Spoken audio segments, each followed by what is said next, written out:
Hi, my name is Krista Josephson. I am the VP of Finance and Administration here at AWA Youth Collective. Hi, I'm Emily Schichtel, Director of Program Quality.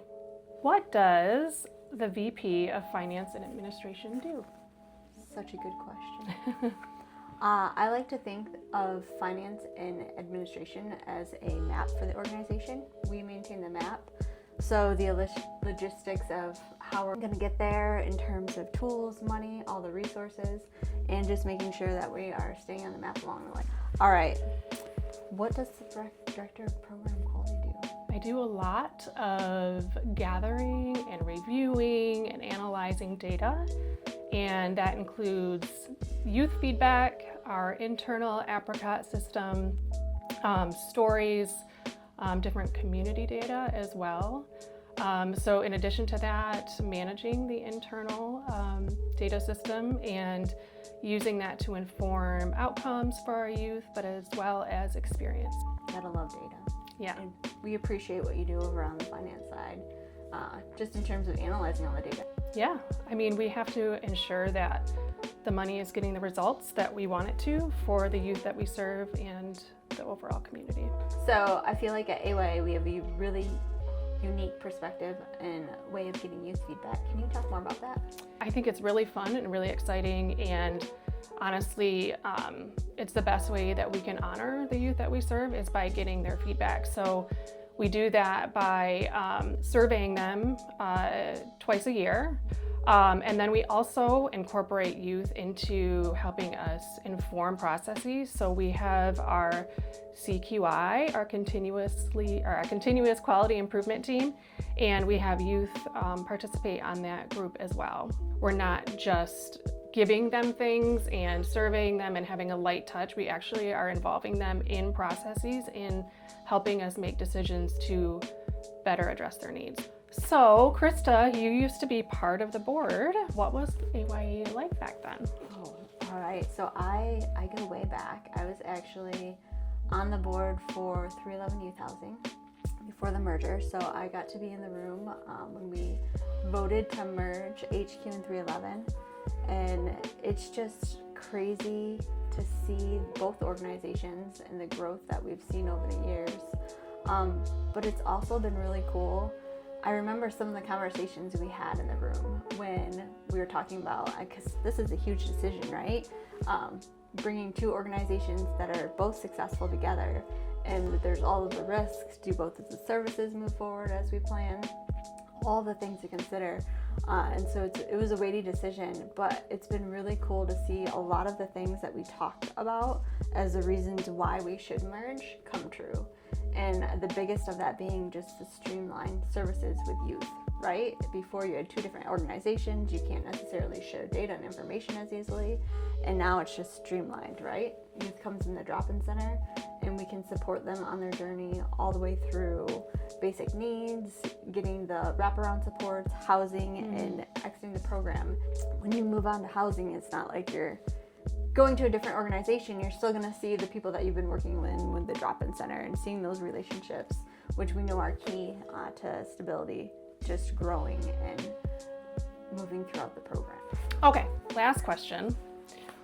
Why AYA? Why AYA? Why do you work here? I was taking a class at my church called Measurable Change, and Lauren and John, the founders of 311, came and spoke to our group. And the whole premise of the class was, how do you interact in the world in a way that has a lasting impact? And they came and they spoke about the program, and back then 311 was kind of just getting started, and it made sense.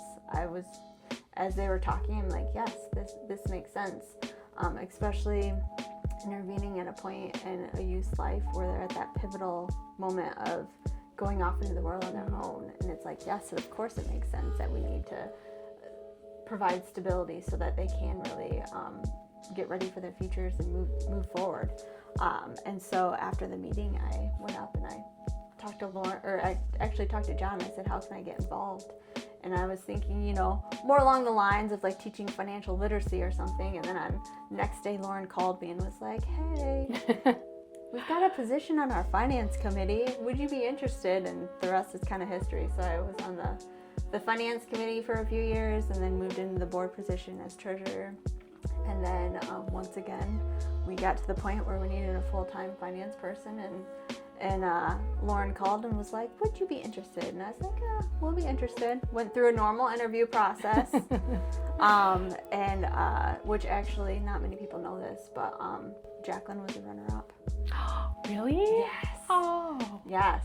So that's How kind of lucky a cool... are we had to have both of you? I know, and now fast forward after that, and we're both here. So Yeah. that's a really cool story too. I started volunteering, and what we were doing made sense, and how we were doing it, the way we really put the youth first and make sure that we're serving the youth in a dignifying way, and it just made sense. And so I can't walk away, apparently. Well, why AYA for you? Yeah, so I do feel a very strong tie to the mission, and I was in making a move from where I was at, I was very cognizant of the kind of culture that I wanted to be in and the kind of organization, the mission. I really needed to align to my values, and I felt like AYA was just the perfect fit. I love the culture. I love that youth is put first and that there is really a lot of intention around making, youth have had feedback into processes and actually be the ones driving the organization forward, and to be part of a growing organization that I felt like it would be a really exciting time, and so I'm just really thankful. I love the people, I love the culture, I love how we go about serving youth, so yeah. Well, that was fun. Yeah. We'll have to do it again. Yes, absolutely. Bye, everyone. Thanks for tuning in. This year end, please consider making a donation. You can help fund the growing organization and all of the needs that the youth are asking for. Yay, bye.